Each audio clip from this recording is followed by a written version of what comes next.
여러분 오늘 우리가 밖에 나와 있습니다. 그래서 이 텍사스에서는 좀처럼 보기 드문 아주 좋은 날씨, 덥지도 않고 춥지도 않은 아주 좋은 날씨를 저희들이 만끽하고 있습니다. 저희들이 오늘 읽은 이 창세기 2장의 말씀은 하나님께서 천지를 지으신 대략에 대해서 우리에게 알려주고 있는데요. 여러분 보시면은 그 4절 말씀에 이것이 천지가 창조될 때의 하늘과 땅의 매력이다. 그렇게 하면서 이 세상을 어떻게 하나님께서 지으셨는가를 우리에게 알려주십니다. 그런데 이 장은 특별히 하나님께서 사람을 어떻게 지으셨는가에 대해서 아주 집중하고 있습니다. 제가 같이 읽은 맨 끝에 있는 2장 7절의 말씀을 보시면은 여호와 하나님이 땅의 흙으로 사람을 지으시고 이렇게 되어 있습니다. 여러분 여기서 흙이라고 하면은 여러분 보시는 이런 흙을 생각하시겠지만 사실은 이 창세기 2장 7절에서 말하는 흙이라는 것은 이런 흙을 얘기하는 것이 아닙니다. 아마도 제일 가까운 것은 제가 이렇게 손을 뻗어서 여기 이렇게 하면은 뭐가 나오죠? 네, 먼지가 나옵니다. 바로 그 먼지를 얘기하는 것입니다. 정확한 번역은 사실 그래서 먼지나 티끌입니다. 흙이 아니에요, 사실은. 흙은 그래도 가치라도 있지. 먼지를 모아서 만들었다는 얘기입니다.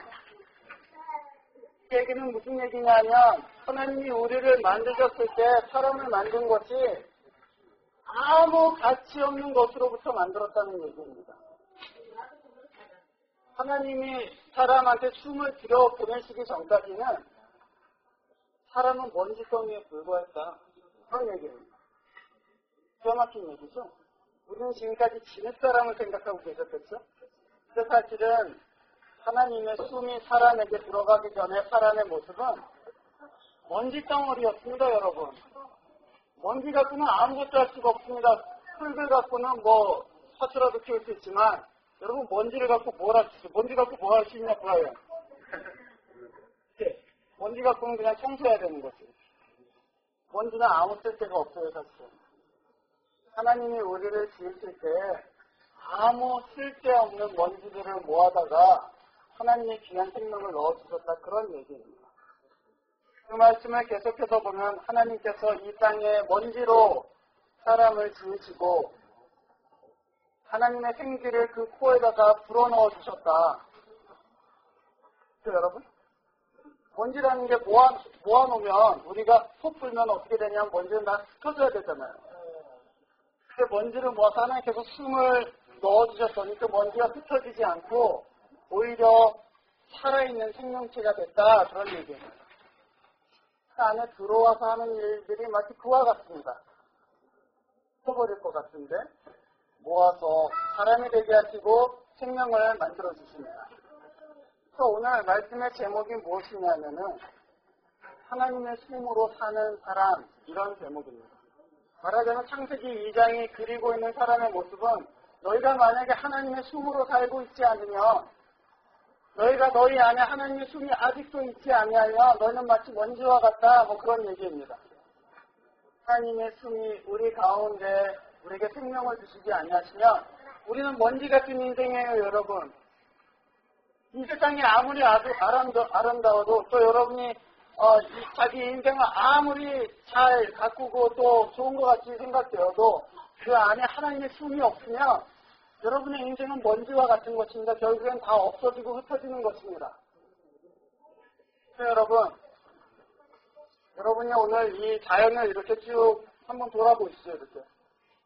공부하시냐고 맨날 책만 봐서 너무 생경하시죠? 너무 일만 하셔서 우리 텍사스에 이렇게 나무가 있었나 뭐 이런 생각이 드시죠? 한번 자세히 한번 보십시오. 세상은 너무나도 아름답게 지어져 있습니다, 여러분. 그 아름다운 세상을 하나님께서 당신의 생명으로 붙들고 계시다는 얘기입니다. 여러분의 인생도 그러합니다.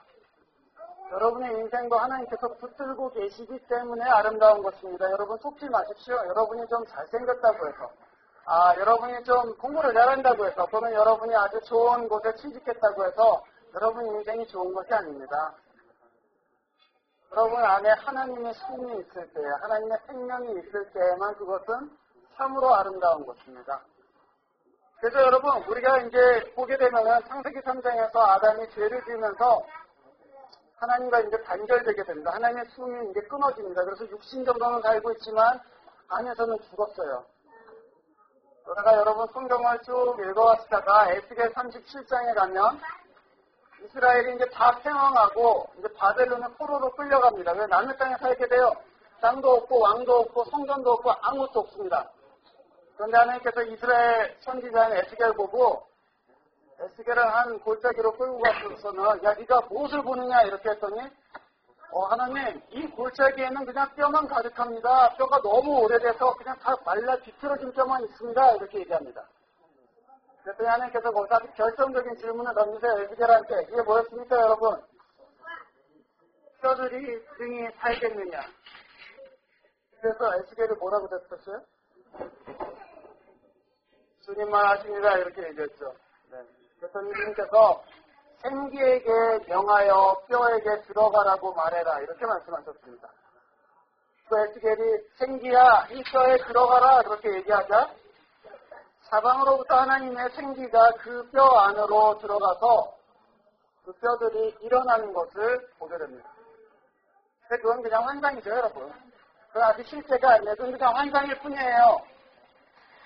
그런데 우리 주님이 부활하신 후에 제자들을 처음 만나셨을 때에 주님이 이 제자들에게 처음 하신 말씀이 뭐였냐면은 너희 가운데 평화가 있을지어다 그렇게 말씀하셨습니다. 그거는 유대식의 인사법입니다.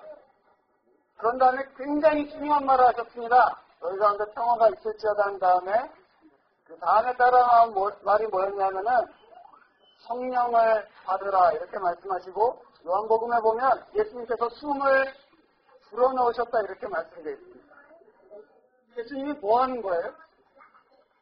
세상에 있는 하나님으로서 사람을 만드신 것과 똑같은 일을 제자들에게 하시는 것이죠. 너희 안에 거하시지 않으면 너희는 생명이 없다. 너희를 인도하고 계시지 않으면 너희 인생은 먼지와 같다. 그런 얘기입니다. 너희 인생은 다 말라 비틀어진 뼈와 같다. 그런 얘기입니다. 그래서 여러분, 오늘 우리가 이 아름다운 자연 안에서 하나님께서 만드신 것이 너무나도 아름답다 그렇게 느끼고 있습니다. 이 바람을 한번 생각해 보세요.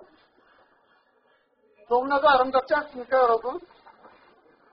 그런데 이 바람이 마치 하나님의 숨과 같은 바람이, 그 성령이 우리 안에 들어오셔서 우리 인생을 깨워주시고, 우리 인생을 인도해주시고, 우리 인생을 영화롭게 해주신다. 바로 그것입니다. 그래서 여러분, 오늘 이 말씀에 따라서 하나님의 성령을 여러분 구하시고 하나님의 숨 살아가시기를 바랍니다. 사람이 성질나면 어떻게 됩니까? 사람이 성질나면 어떻게 되냐? 야, 소연아, 너 성질나면 어떻게 되냐? 네 코에서 뭐가 나오냐? 성질나면, 콧물이 나오냐? 저희 교회에는 성질이 나면 콧물이 나오는 형제가 있습니다, 여러분.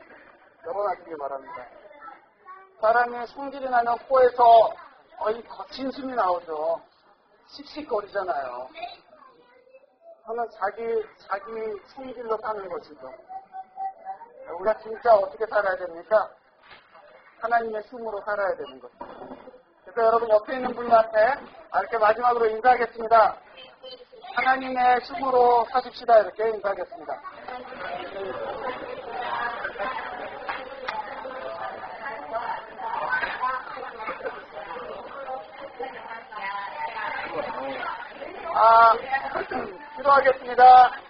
기도하겠습니다.